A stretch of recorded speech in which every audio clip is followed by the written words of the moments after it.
Fi stqarrija l-Avukat Ġenerali qal ir-rapport li fuq il-bażi tiegħu il-Kummissarju Ewropew John Dalli intalab jirreżenja kellu jasal għandu l-ġimgħa wara nofsinhar.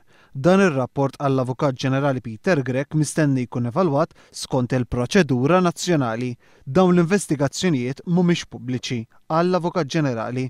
F'dan ir-rapport jissemma kif intraprenditur Malti li eventwalment ġie identifikat bħala l-ex viċi sindku ta' Sliema Silvia Zammit uża l-kuntatti tiegħu ma' John Dalli biex jagħmel gwadan finanzjarju bilan li tkun influenzata leġiżlazzjoni futura dwar prodotti tat-tabak.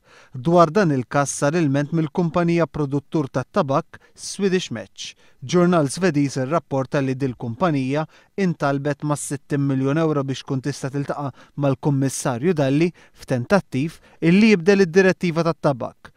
10 miljun euro kellhom jitħallsu bħala down payment waqt il-bqija tal-50 miljun euro kellhom jitħallsu ġala darba sseħħ il-bidla fil-leġiżlazzjoni futura dwar il-prodotti tat-tabak. Rapport tal-Federazzjoni Svediża tal-Kummerċ jindika li kieku saret din il-bidla, il-valur tal-esportazzjoni tal-kumpanija Swedish Match kien jitla bi 300 miljun euro. F'kummenti fl-aħħar sigħat John Dalli ċaħat li kien jaf xi ħaġa dwar din is-somma u dwar xi kuntatti illi setgħu kienu għaddejjin. Sa dan it-tant bħalissa fid-Dar Ċentrali għaddejja taqtija interna dwar min jista' jimla l-post battal ta' John Dalli. L-ewwel isem li tfaċċa fil-midja ftit ħin biss wara li saret magħrufa r-riżenja ta' Dalli kien dak ta' Tonio Borg iżda l-Prim Ministru qed jiġi mwissi illi dan jista' jimbarazza lil pajjiżna. Maltastar.com irrapurtat illi Tonio Borg m'għandux il-kredenzjali illi għaddim it-test tal-Parlament Ewropew wara kummenti li kien għadda fuq il-gejs meta l-Parlament kienet jiddiskuti r-riforma fil-liġi tal-kera. Dakinhar Borg kien wera xettiċiżmu qawwi dwar li persuni omosessuali ikunu protetti bil-liġi tal-kera.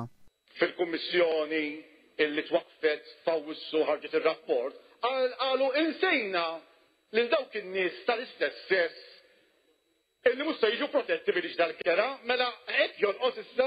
Tonio Borg kien uża kliem degradanti fil-konfrott ta' relazzjonijiet bejn koppji gej. U battajdu li fil-liġi tal-kera is-sit għandu jitqanna wkoll fil-relazzjonijiet, mhux biss li jintiret mill-miżżewġin, imma jintiret ukoll minn dawk li marru barra l-Olanda żewġu tal-istess sess, bad jiġu Malta u s-sit irid jirkonoxxihom ukoll.